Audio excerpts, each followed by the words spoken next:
Hello दोस्तों, कैसे हो आप लोग। आशा करते हैं आप अच्छे होंगे, मस्त होंगे, अपनी पढ़ाई लगातार कर रहे होंगे। आपका हार्दिक अभिनंदन है ब्लूम एजुकेशन यूट्यूब चैनल पे। ये आपका चैनल ब्लूम एजुकेशन आपके लिए नई नई चीज़ें लेके आ रहा है, नए नए टॉपिक लेके आ रहा है। इसी कड़ी में आज हम पढ़ रहे थे रासो साहित्य। रासो साहित्य की ये क्लास रहेगी। पृथ्वीराज रासो आज की क्लास का मेन टॉपिक है और इसी पृथ्वीराज रासो के बारे में हम डिटेल से पढ़ेंगे।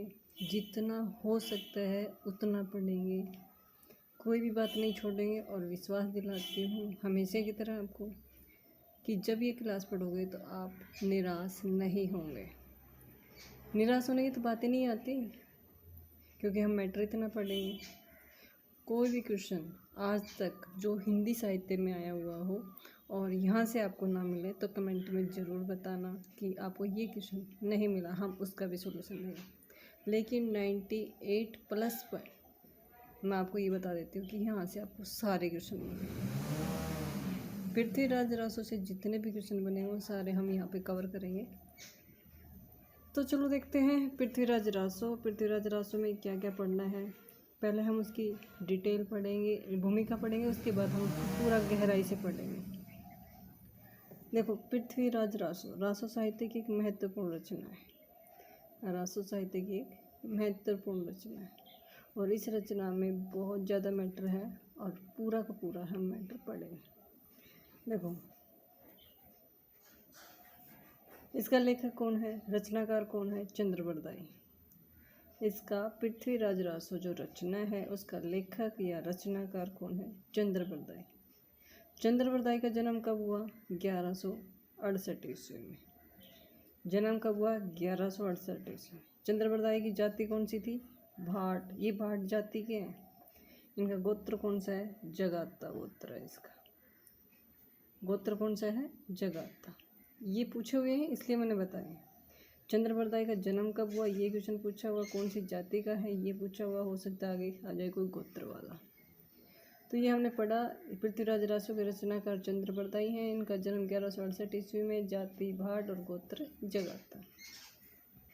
आगे बढ़ते हैं। पृथ्वीराज रासो का रचना काल यानी इसका समय क्या है, 1193 ईस्वी में। ये सार्वजनिक है, सर्वमान्य है, सर्वमान्य मत है 1193 ईस्वी वाला। पृथ्वीराज रासो का रचना काल या समय 1193 ईस्वी में। माता प्रसाद गुप्त के अनुसार 1343 ईस्वी। माता प्रसाद गुप्त इसका समय कौन सा मानते हैं, 1343। जबकि जो सभी ने माना है, सभी ने जो माना है, सर्वमानिक जो मत है, सभी का जो मत है, सभी मतों को मिला के एक मत पे जो एक सहमति बनी है वो 1193 ईस्वी में। लेकिन माता प्रसाद गुप्त के अनुसार अगर आता है तो फिर 1343 ईस्वी। ये डिफरेंस है इसमें, ये ध्यान रखना। कुल सर्ग कितने हैं इसमें, 69। कुल सर्ग कितने हैं, 69। और इन सर्गों को क्या कहा गया है, समय भी कहा गया है। इनको क्या कहा गया है, समय। इस बात का भी आपको ध्यान रखना। देखो, अभी बेसिक चीज़ें बता रहे हैं, बिल्कुल नॉर्मल वाली। फैक्ट भी हैं, बेसिक भी हैं, दोनों मिक्स हैं इसमें। देखो, कुल सर्ग कितने हैं, 69। सीधा सा फैक्ट है, इससे कम है ही नहीं। यह प्रबंधात्मक महाकाव्य। देखो, इसकी जैसे प्रकृति कैसी है, खंड काव्य है, काव्य है, तो ये है प्रबंधात्मक, प्रबंधक महाकाव्य है। एक के बाद एक कड़ी जुड़ी हुई है, इसलिए इसे प्रबंध होना है। इसमें प्रधान रस कौन सा है, वीर रस। प्रधान रस कौन सा है, वीर रस। और दूसरा अगर प्रमुख रस पूछे तो श्रृंगार रस। अगर दूसरा, देखो पहला तो रस अगर ऐसे पूछे कि पृथ्वीराज रासो का प्रमुख रस क्या है तो ये वीर रस ही आएगा। जहाँ पे वीर रस नहीं आए तब श्रृंगार रस। ये दूसरा है। प्रधान तो मेन तो यही है, वीर रस में रचित रचना है। ये वीर रस में रचित ये रचना है। कुल छंद कितने हैं इसमें, 16,306। टोटल छंद कितने हैं, 16,306। इस बात का भी ध्यान रखना। नायक कौन है, पृथ्वीराज चौहान। और जिसको कौन सी श्रेणी का है, ये धीरोदात्त श्रेणी का नायक है ये पृथ्वीराज चौहान। और नायिका कौन है, संयोगिता। नायिका कौन है? संयोगिता। देख ये मुग्धा श्रेणी की नायिका है, मुग्धा श्रेणी की नायिका है। नायक है पृथ्वीराज चौहान, नायिका है संयोगिता। ये क्वेश्चन आ चुके हैं। छंद कितने हैं? ये भी आ चुका है। रस कौन सा है? ये भी आ चुका है। प्रबंध ये भी आ चुका है। कितने सर्ग हैं? ये भी आ चुका है। कौन से रचनाकार कौन है और इसका जन्म कब हुआ? ये भी आ चुका है और समय भी आ चुका है। ऐसे सारे क्वेश्चन हैं जो अब तक के आए हुए, सारे क्वेश्चन मैंने इसमें सम्मिलित किए हुए हैं। ठीक है, यहाँ तक आपको क्लियर हो गया होगा। आगे चलते हैं। देखो ये नायक हो गया। अच्छा, नायक पृथ्वीराज चौहान, नायिका कौन है? संयोगिता, मुग्धा श्रेणी की नायिका है ये। पृथ्वीराज रासों में छंदों का प्रयोग, कितने प्रकार के छंद प्रयोग हुए हैं? 68 प्रकार के। 68 प्रकार के जो छंद हैं वो प्रयोग में किए गए।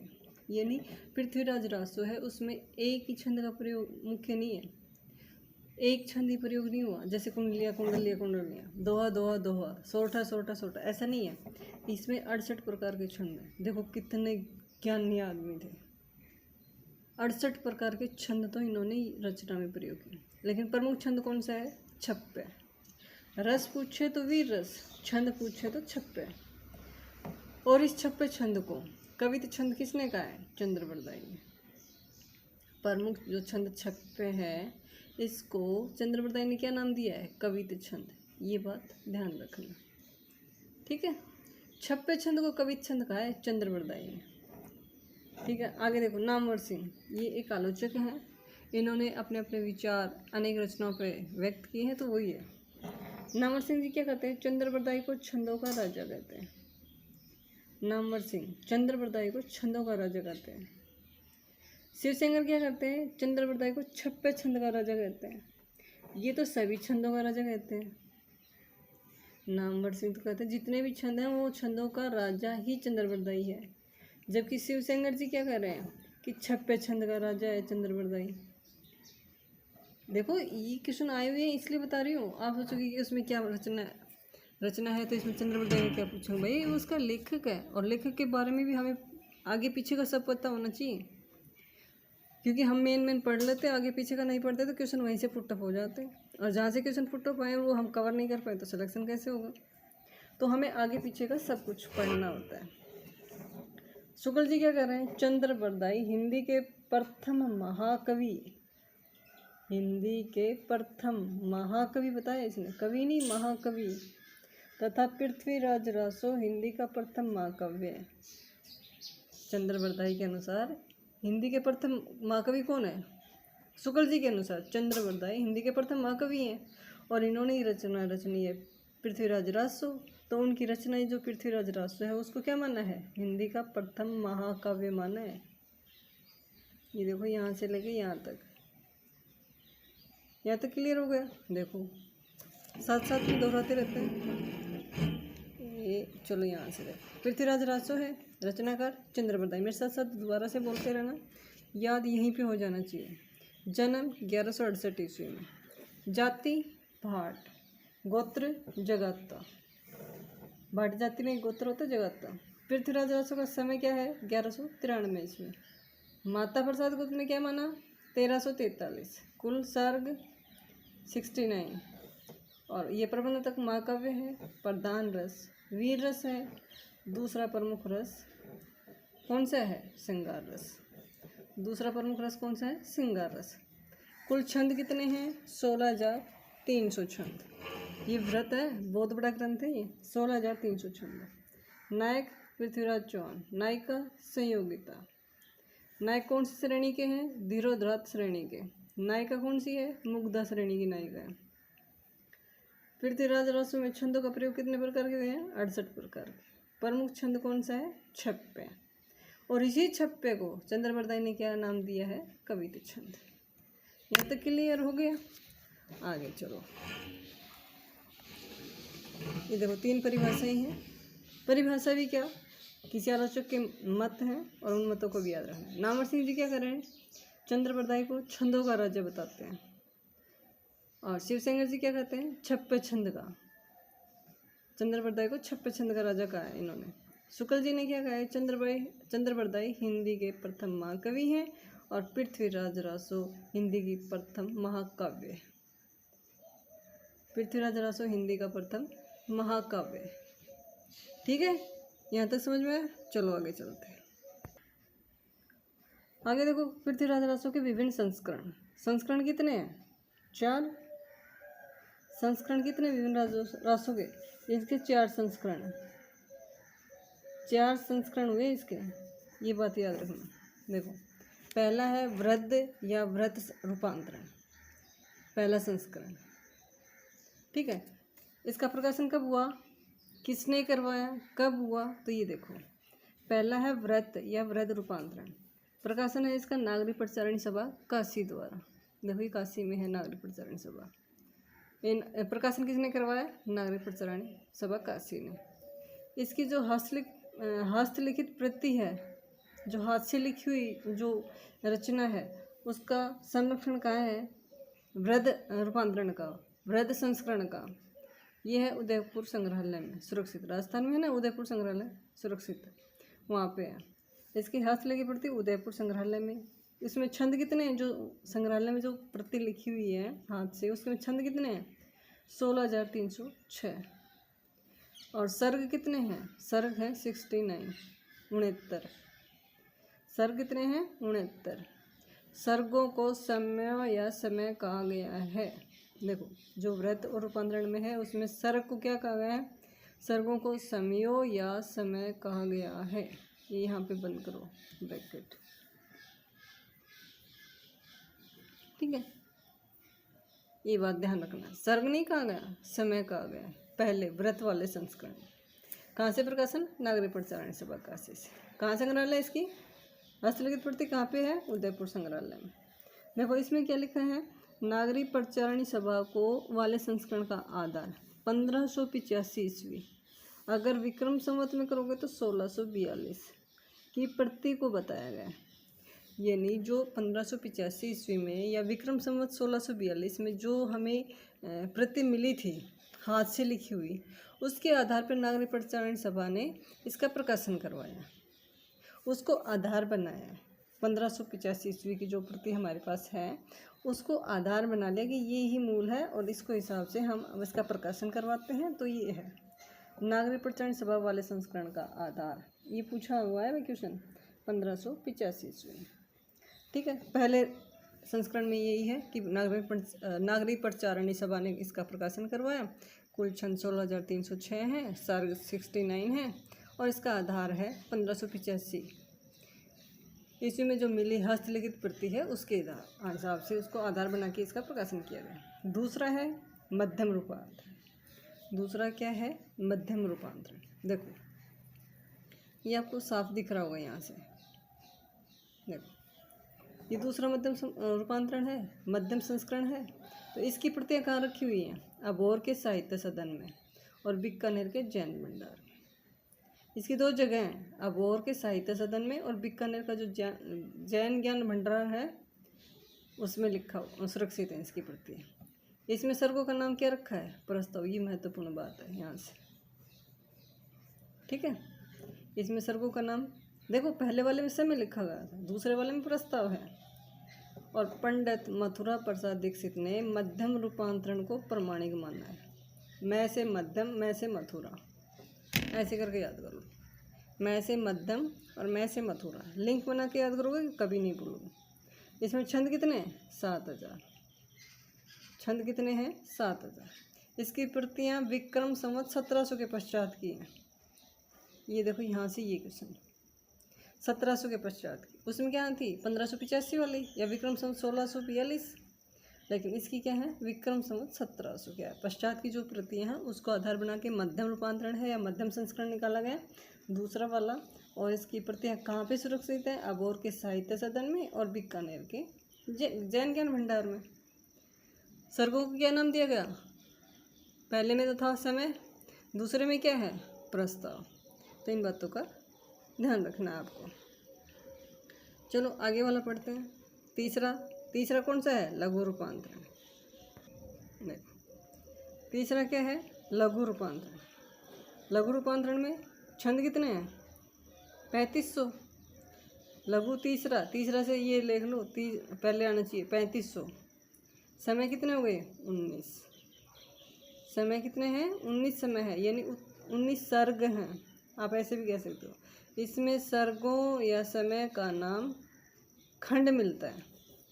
पहले में देखो यहाँ पे खंड मिलता है, ये बात मेन है।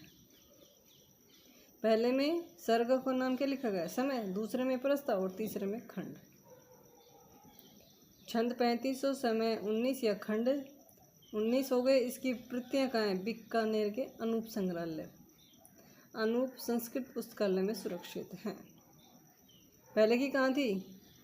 उदयपुर संग्रहालय में। दूसरे की कहाँ है? अबोर के साहित्य सदन और बीकानेर के ज्ञान भंडार में। तीसरे की कहाँ है? हो गई बीकानेर के अनूप संस्कृत पुस्तकालय में सुरक्षित है। भैया क्वेश्चन आते हैं, ये तो आपको याद करने ही पड़ेंगे। क्या करने पड़ेंगे? याद तो करने ही पड़ेंगे। 4 संस्करण पढ़ा हमने, 3 तो पढ़ ही लिए। व्रत पढ़ लिया, मध्यम पढ़ लिया और लघु पढ़ लिया। अब पढ़ते हैं लघुत्तम।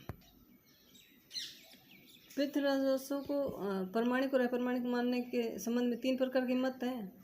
एक तो मत है कि रासो पूर्णतः प्रमाणिक है, दूसरा है रासो पूर्णतः अप्रमाणिक है, और तीसरा मत है कि रासो आधा प्रमाणिक है आधा अप्रमाणिक है, यानी अर्ध प्रमाणिक ग्रंथ है। ये 3 मत आलोचकों में हुए। जो आलोचक हुए जिन्होंने इतिहास ग्रंथ लिखे, उन्होंने अपने अपने मत दिए, तो उनके अनुसार 3 मत हो गए पृथ्वीराज रासो के। तीनों मत अलग अलग विद्वान मानते हैं। कोई प्रमाणिक मानता है, कोई आधा प्रमाणिक मानता है, कोई अप्रमाणिक मानता है। आज हम इसमें ये भी पढ़ेंगे कि कौन कौन से प्रमाणिक मानते हैं, कौन कौन से अप्रमाणिक मानते हैं और कौन से अर्ध प्रमाणिक मानते हैं। यहाँ से क्वेश्चन आता ही आता है। ये जो प्रमाणिक और अप्रमाणिक वाला है, ये आपको बहुत अच्छी तरह से देखना है। बहुत अच्छी तरह से मतलब बहुत ही अच्छी तरह से यहाँ से क्वेश्चन आता ही आता है। देखो, पूर्णतः प्रमाणिक मानने वाले विद्वान मिश्र बंधु जी हैं, कर्नल जेम्स टोड है, जॉर्ज ग्रियर्सन है, मोहनलाल विष्णुलाल पांड्या है और श्याम सुंदर दास है, दशरथ शर्मा है, डॉक्टर नगेंद्र है और हरिओद है। देखो, आप अपने हिसाब से ट्रिक बना के भी याद कर सकते हो। अगर आप मुझे कमेंट में बताना आपको इनकी ट्रिक चाहिए तो मैं आपको ट्रिक भी उपलब्ध करा दूँगी। लेकिन अगर आप ऐसे पढ़ोगे तो ज़्यादा अच्छा है। ट्रिक से भी आप याद कर सकते हो, ऐसा कुछ नहीं है, बहुत ईजी ट्रिक है, हम आपको वो भी बता देंगे। लेकिन अभी पहले ऐसे पढ़ो। तो देखा, एक Mishra Bandhu colonel James Tod, George Grierson, Mohanlal Vishnulal Pandya और श्याम सुंदर दास, दशरथ शर्मा, डॉक्टर नगेंद्र और हरिओद, ये राइटर हैं जो पृथ्वीराज रासो को पूर्णतः प्रमाणिक मानते हैं। एक एक करके इनको याद करना। ऐसे आ जाता है क्वेश्चन, ऐसे आते हैं कि प्रमाणिक जैसे इन्हीं में से दे दिए, Mishra Bandhu colonel James Tod, Mohanlal Vishnu Pandya, और एक किसी इसमें से दे दिया, अप्रमाणिक वाले में से दे दिया या फिर अर्ध प्रमाणिक वाले से। कौन सा विद्वान अप्रमाणिक मानता है, अर्ध प्रमाणिक मानता है, या फिर एक एक करके दे दिए, एक इसमें से उठा लिया, एक उसमें से उठा लिया, और कौन सा पूछ लिया अप्रमाणिक है या प्रमाणिक, कौन कौन से। ऐसे अप्रमाणिक वालों में से दे देंगे तो फिर प्रमाणिक पूछ लेंगे। ऐसे क्वेश्चन आते हैं, यहाँ से क्वेश्चन आते ही आते हैं। तो ये प्रमाणिक, अर्ध प्रमाणिक, अप्रमाणिक, ये सारे आपको बहुत अच्छी तरह से याद करना है। ये देखो नोट्स हैं, ऐसे नहीं कि बुक पढ़ा रहे हैं, नोट्स हैं और बहुत सी ऑथेंटिक बुकों का मैटर इसमें है। ये आप पढ़ोगे तब खुद ही पता चल जाएगी, क्योंकि किसी भी एक बुक में इतना मैटर आपको नहीं मिलेगा। पूर्णतः अप्रमाणिक मानने वाले विद्वान डॉक्टर वुलर, देवी प्रसाद, कविराज श्यामल दास, गौरी शंकर हीराचंद ओझा, डॉक्टर राम कुमार वर्मा और आचार्य रामचंद्र शुक्ल, मोतीलाल मेनारिया और मुरारी दान। ये देखो, पूर्णतः अप्रमाणिक मानने वाले विद्वान है। वुलर ने सबसे पहले अप्रमाणिक माना है। इन्होंने कश्मीर की जब यात्रा कर रहे थे तो इन्होंने कश्मीर में एक रचना मिली जयानक की, जयानक नामक एक कवि है, और उन्होंने लिखा था पृथ्वीराज विजय। उसमें लिखा हुआ है कि जो राजा थे पृथ्वीराज चौहान, इन्होंने संयोगिता का हरण नहीं किया था। इस आधार पे वुलर कहते हैं कि सबसे पहले कि यह रचना पूर्णतः अप्रमाणिक है, इस रचना को हम प्रमाणिक नहीं कह सकते। तो सबसे पहले अप्रमाणिक मानने वाले विद्वान कौन से हैं? डॉक्टर वुलर, ऐसे भी क्वेश्चन आ चुका है। और अप्रमाणिक वाले दे देंगे 3 और 1 दे देंगे प्रमाणिक वाला, तो फिर ऐसे पढ़ना पड़ेगा कि कौन सा प्रमाणिक मानने वाला है। तो देखो, पूर्णतः अप्रमाणिक मानने वाले विद्वान डॉक्टर वुलर, देवी प्रसाद, कविराज श्यामल दास, गौरीशंकर हीराचंद ओझा, डॉक्टर राम कुमार वर्मा, आचार्य रामचंद्र शुक्ल और मोतीलाल मेनारिया और मुरारीदान। ये भाई याद ही करने पड़ेंगे, ठीक है। आगे देखो, अर्ध प्रमाणिक मानने वाले विद्वान। अर्ध प्रमाणिक मानने वाले कौन से? जिन्होंने आधा सही माना इस रचना को, आधी गलत माना। इन्होंने कहा कि कुछ बातें सही हैं इस रचना की, कुछ बातें काल्पनिक है। लेखक ने या रचनाकार ने, लेखक मतलब रचनाकार ने आधी रचनाएं अपनी कल्पना के अनुसार इसमें जोड़ दी गई हैं। आधी बातें इसमें सही हैं और आधी बातें कल्पना के आधार पर जोड़ दी गई हैं। ये होता है अर्ध प्रमाणिक, कि इतिहास से संबंधित जो बातें हैं कुछ वो सही हैं, कुछ कल्पना के अनुसार इन्होंने बना दी गई। तो देखो, अर्ध प्रमाणिक मानने वाले विद्वान कौन कौन से हैं? डॉक्टर मुनि जिन विजय, हजारी प्रसाद द्विवेदी, डॉक्टर सुनीति कुमार चटर्जी और अगरचंद नहाटा। डॉक्टर मुनि जिन विजय, हजारी प्रसाद द्विवेदी, डॉक्टर सुनीति कुमार चटर्जी और अगरचंद नहाटा। ये आधा सही मानते हैं, आधा गलत, अर्ध प्रमाणिक। ये 4 ही हैं, ऐसे याद कर लो। देख लो, ये याद कर लोगे तो वैसे ही याद हो जाएंगे 4 नाम। तो उन दोनों में से एक याद कर लोगे तो एक बच जाएगा, लेकिन हमें तो सारे याद करना है, ठीक है। आगे चलते हैं। इसी कड़ी में आगे बढ़ते हुए अन्य महत्वपूर्ण तथ्य, यानी पृथ्वीराज रासो जो रचना है उससे संबंधित और कौन कौन सी बातें हैं जो महत्वपूर्ण हैं, जो हमारे एग्जाम की दृष्टि से, परीक्षा की दृष्टि से, हमें जो सिलेक्शन लेना उसकी दृष्टि से, कि कौन से महत्वपूर्ण तथ्य हैं, महत्वपूर्ण बातें हैं जो हमें देखनी ही चाहिए इसमें, और वहाँ से क्वेश्चन भी पुटअप होते हैं। तो देखो, अन्य महत्वपूर्ण तथ्य में क्या क्या लिखे गए। इस ग्रंथ की सर्वप्रथम जानकारी किसने की? कर्नल जेम्स टोड ने। सबसे पहले ये ग्रंथ है पृथ्वीराज रासो, इस बात की जानकारी किसने दी? कर्नल जेम्स टोड ने। कर्नल जेम्स टोड को क्या कहते हैं? घोड़े वाला बाबा भी बोलते हैं ना, घोड़े वाला बाबा भी बोलते हैं कर्नल जेम्स टोड। इनकी पुस्तक कौन सी थी? Annals and antiquities of Rajasthan. इनकी पुस्तक का नाम क्या है? Annals and antiquities of Rajasthan. इस पुस्तक में इन्होंने बताया कि पृथ्वीराज रासो नाम की कोई रचना थी। सर्वप्रथम जानकारी कर्नल जेम्स टोड को हुई। कर्नल जेम्स टोड ने इस रचना के एक भाग को संगोप्ता नेम से प्रकाशित करवाया।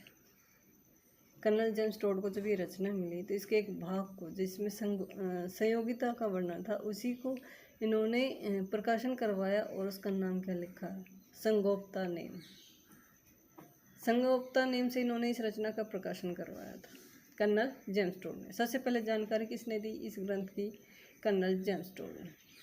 प्रमुख रस कौन सा है? वीर। हमने पहले भी पढ़ा इसमें। प्रमुख रस कौन सा है? वीर। दूसरा रस प्रमुख वाला कौन सा है? श्रृंगार रस। देखो, 2 रस तो इसमें है, वीर रस और श्रृंगार रस, लेकिन इसमें एक महत्वपूर्ण बात ये भी है कि शांत रस का अभाव है, यानी इसमें शांत रस नहीं है, उसका अभाव है शांत रस का। तो ये बात भी याद रखना। यह एक प्रबंधात्मक महाकाव्य है, क्योंकि इसकी प्रकृति कैसी है? प्रबंधात्मक महाकाव्य। शैली कैसी है? पिंगल शैली। यह पिंगल शैली में रचित है। पिंगल क्या होता है? ब्रज भाषा प्लस राजस्थानी। डिंगल कौन सी होती है? यह पिंगल शैली में रचित होती है। इसमें 68 प्रकार के छंदों का प्रयोग किया गया है। छंद कितने प्रकार के हैं? 68 प्रकार के। ये सब महत्वपूर्ण बातें हैं। ऐसे आता है कौन सा रस है, दूसरा कौन सा है, शांत रस का अभाव क्या इस रचना में है कि नहीं है। सबसे पहले जानकारी किसने दी? कर्नल जेम्स टोड ने। कर्नल जेम्स टोड ने इस रचना का एक भाग किस नाम से प्रकाशित करवाया? संगोप्ता नेम से। ये सारे क्वेश्चन आते हैं। इसकी शैली कैसी है? पिंगल शैली है। कितने प्रकार के छंदों का प्रयोग हुआ? 68 प्रकार के छंदों का। देखो, इसमें एक महत्वपूर्ण बात ये आपको नोट कर लेनी चाहिए। डॉक्टर वुलर ने कश्मीर के जैन कवि द्वारा रचित पृथ्वीराज विजय, जैन की रचना कौन सी है? पृथ्वीराज विजय नामक रचना मिली, जिसमें संयोगता के हरण का वर्णन नहीं है। क्या नहीं है? इस रचना में ऐसे पढ़ते हैं ना कि क्या बोलते हैं उसने, पृथ्वीराज ने संयोगता का हरण कर लिया था। तो इस बात का वर्णन पृथ्वीराज विजय में नहीं है। इसी आधार पर 1875 ईस्वी में डॉक्टर वुलर ने इसे सबसे पहले अप्रमाणिक घोषित किया। देखो अप्रमाणिक में आ गया ना, और वहाँ पे भी आपने पढ़ा होगा अप्रमाणिक में, पहले हम पढ़ चुके हैं। तो किस आधार पर बनाया? वुलर ने कश्मीर के जैन कवि द्वारा रचित पृथ्वीराज विजय नामक जो रचना है उसमें संयोगिता के हरण का वर्णन नहीं है। संयोगिता के हरण का वर्णन नहीं है। इसी आधार पर इन्होंने 1875 ईस्वी में डॉक्टर वुलर ने इसको सबसे पहले अप्रमाणिक घोषित कर दिया। ये बात बहुत महत्वपूर्ण है। ठीक है, चलो आगे बढ़ते हैं। आगे देखो, आलोचकों के मत। पृथ्वीराज जो रासो रचना है, इसमें आलोचकों ने क्या क्या कहा है कि ये रचना इतनी क्या बोलते हैं, कंफ्यूज है सभी आलोचकों के लिए। कोई इसको प्रमाणिक मानता है, कोई अर्ध प्रमाणिक मानता है, कोई अप्रमाणिक मानता है। सभी ने अपने अपने विचार प्रकट किए कि भाई हम इसको क्या मानते हैं। और आलोचकों के मत चाहे आप फर्स्ट ग्रेड लगा लो, कॉलेज लेक्चरर लगा लो, इसमें बहुत पूछे जाते हैं। सेकंड ग्रेड में भी पूछे जाते हैं, लेकिन थोड़े से कम पूछे जाते हैं। तो TGT, PGT, assistant professor, college lecturer, UGC, NET, इन सब में ये आलोचकों के कथन बहुत आते हैं, यानी 10-15 क्वेश्चन तो आते ही आते हैं। तो ये हमारे लिए बहुत महत्वपूर्ण है, तो हम इनको भी देख लेते हैं। ज़्यादा नहीं है, 10-15 हैं, इनको हम देख लेते हैं। देखो, पहला है हजारी प्रसाद द्विवेदी। हजारी प्रसाद द्विवेदी पृथ्वीराज रासो को क्या कहते हैं? सुख-सुखी संवाद का है। हजारी प्रसाद जो द्विवेदी आलोचक हैं हमारे, इन्होंने पृथ्वीराज रासो को सुख-सुखी संवाद का है। देखो ये शब्द पकड़ लो, सुख-सुखी संवाद, हजारी प्रसाद द्विवेदी। नगेंद्र क्या कह रहे हैं? इस ग्रंथ को घटनाकोश का है। नगेंद्र ने क्या कहा है? इस ग्रंथ को ने पृथ्वीराज रासो वाला जो ग्रंथ है, हम वही पढ़ रहे हैं, तो इस ग्रंथ को घटनाकोश का है। 2 के हो गए। हजारी प्रसाद ने क्या कहा? सुख-सुखी संवाद। नगेंद्र ने क्या कहा? घटनाकोश। बाबू श्याम सुंदर दास और उदय नारायण तिवारी, देखो 2 हैं इसमें, बाबू श्याम सुंदर दास और उदय नारायण तिवारी ने इस रचना को क्या कहा? विशाल वीर काव्य का। विशाल वीर काव्य। 2 हैं तो देखो वी से वी, 2 एक साथ हैं। इसमें राइटर भी 2 एक साथ हैं। देखो श्याम सुंदर दास, उदय नारायण तिवारी, तो विशाल वीर काव्य का है। बच्चन सिंह क्या कहते हैं? देखो क्या कह रहे हैं? बच्चन सिंह ने कहा है इस रचना को राजनीति की महाकाव्यात्मक त्रासदी कहकर पुकारते हैं। नगेंद्र ने घटनाकोश कहा, बाबू श्याम सुंदर दास, उदय नारायण तिवारी ने क्या कहा? विशाल वीर काव्य का। तो बच्चन ने क्या कहा? राजनीति की महाकाव्यात्मक त्रासदी कहकर पुकारते हैं इस रचना को। नरोत्तम स्वामी क्या कह रहे हैं? पृथ्वीराज रासो को मुक्तक काव्य कहते हैं। हमने पढ़ा प्रबंधक काव्य, लेकिन नरोत्तम स्वामी क्या कह रहे हैं कि नहीं, ये मुक्तक काव्य है। देखो आचार्य शुक्ल जी क्या कह रहे हैं? पृथ्वीराज रासो को जाली ग्रंथ मानते हैं। ये सब ध्यान रखना भाई। जाली ग्रंथ कौन मानते हैं? आचार्य शुक्ल जी। पृथ्वीराज रासो को जाली ग्रंथ मानते हुए भी हिंदी का प्रथम महाकाव्य कहते हैं। देखो विरोध वाली बात होगी ना, वैसे तो आप जाली बता रहे हो और वैसे इसको प्रथम महाकाव्य का नाम दे दिया। देखो ये बात भी ध्यान रखो, जाली ग्रंथ भी बताया, साथ में प्रथम महाकाव्य किसने बताया? शुक्ल जी ने। यहाँ तक हो गया। चलो आगे चलते हैं। बाबू गुलाब राय। देखो बाबू गुलाब राय जी क्या कह रहे हैं? पृथ्वीराज रासो को स्वाभाविक विकासशील महाकाव्य कहते हैं। इन्होंने कहा कि जैसे एक देखा देखी वाला नहीं है, स्वाभाविक विकासशील महाकाव्य है। ये स्वभाव से ही महाकाव्य है। ये किसने कहा? बाबू गुलाब राय ने। पृथ्वीराज रासो को स्वाभाविक विकासशील महाकाव्य का है। कितने हो गए? देखो 7 पढ़ लिए हमने अभी तक।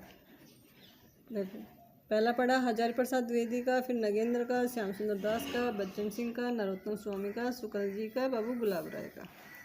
देखो 8वीं बात क्या पढ़ते हैं इसमें?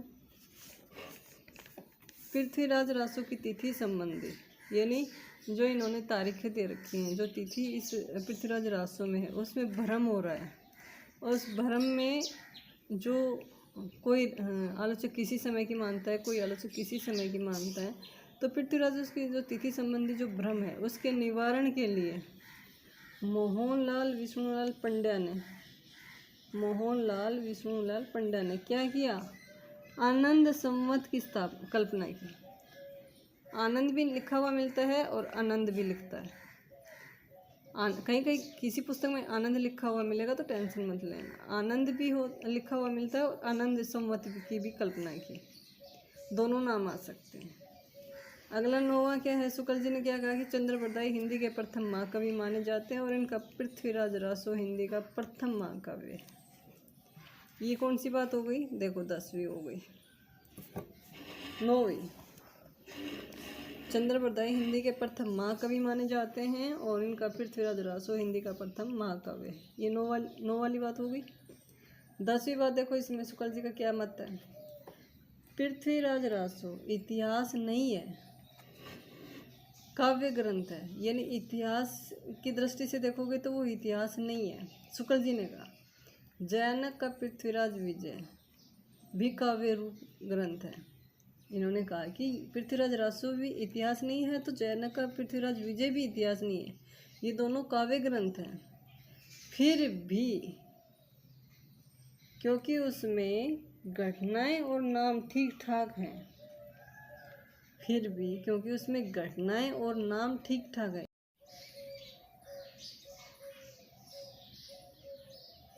देखो हजारी प्रसाद द्विवेदी क्या करें? युद्धों के प्रसंग में तो डिंगल भाषा बन जाती है, और जब विवाह संबंधी कोई बात होती है या प्रेम प्रसंग जो कोई भी बात होती है तो सुकुमार प्रसंग में वह प्रधान रूप से पिंगल बन जाती है। देखो यहाँ पे लिखा हुआ है पिंगल। युद्ध में डिंगल और प्रेम प्रसंग में पिंगल बनी हुई है। वस्तुतः मूल रूप से पृथ्वीराज रासो शोरसैनी अपभ्रंश भाषा में लिखा गया है। ये कौन कह रहे हैं? पृथ्वीराज शोरसैनी अपभ्रंश भाषा में लिखा हुआ है। ये कौन कह रहे हैं? हजारी प्रसाद द्विवेदी कह रहे हैं। देखो इन्होंने डिंगल भी बोल दिया, पिंगल भी बोल दिया और अपभ्रंश भी बोल दिया। सीधी सी बात ही है। तो युद्धों में डिंगल, विवाह में, प्रेम प्रसंग में पिंगल, और मूल रूप से इन्होंने बताया कि शोरसैनी अपभ्रंश में लिखा है। मुनिजिन विजय क्या कर रहे हैं? पृथ्वीराज रासो की भाषा वास्तव में अपभ्रंश ही है। भाषा बताई है मुनिजिन विजय ने पृथ्वीराज रासो की अपभ्रंश। इस बात का भी आपको ध्यान रखना ही रखना पड़ेगा। शुक्ल जी की एक बहुत महत्वपूर्ण रचना, बहुत महत्वपूर्ण कथन, यानी बहुत महत्वपूर्ण मत। देखो शुक्ल जी कह रहे हैं कि भाषा की कसौटी पर यदि इस ग्रंथ को कसते हैं तो और भी निराश होना पड़ता है। यानी भाषा की दृष्टि से उथल पुथल है इसका काम, क्योंकि वह बिल्कुल बेठिकाने में है। यानी उसका कोई ठिकाना नहीं है, बेठिकाने यानी ठिकाना नहीं है। उसमें व्याकरण आदि की कोई भी व्यवस्था नहीं है। ये कौन कह रहे हैं? शुक्ल जी। किसके बारे में कह रहे हैं? पृथ्वीराज रासो के बारे में। तो देखो आपने पढ़ा होगा, यहाँ तक सारा हो चुका है। हमने पढ़ा, आज क्या क्या पढ़ा? हमने पढ़ा पृथ्वीराज रासो के बारे में पहले से डिटेल से, यहाँ से शुरू किया था। देखो लेखक के बारे में पढ़ा, जन्म के बारे में पढ़ा, किसने समय, प्रबंधक कितना इसमें है, सर्ग कितने हैं, छंद कितने हैं, और इसका नायक कौन है, नायिका कौन है, प्रमुख छंद कौन सा है, और आलोचकों ने, नामवर सिंह जी ने क्या कहा, शिव सेंगर ने क्या कहा, शुक्ल जी ने क्या कहा, ये सब हमने यहाँ तक पढ़े।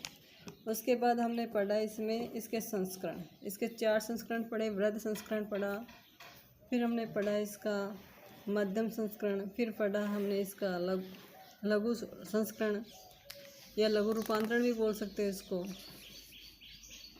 आगे पढ़ा हमने लघुत्तम रूपांतरण पढ़ा, फिर इसको प्रमाणिक और अप्रमाणिक मानने वाली बातें पढ़ी। पूर्णतः प्रमाणिक वाले विद्वान कौन से हैं, अप्रमाणिक मानने वाले कौन से हैं, और फिर अर्ध प्रमाणिक मानने वाले विद्वान कौन कौन से हैं, और अन्य महत्वपूर्ण तथ्य पढ़े।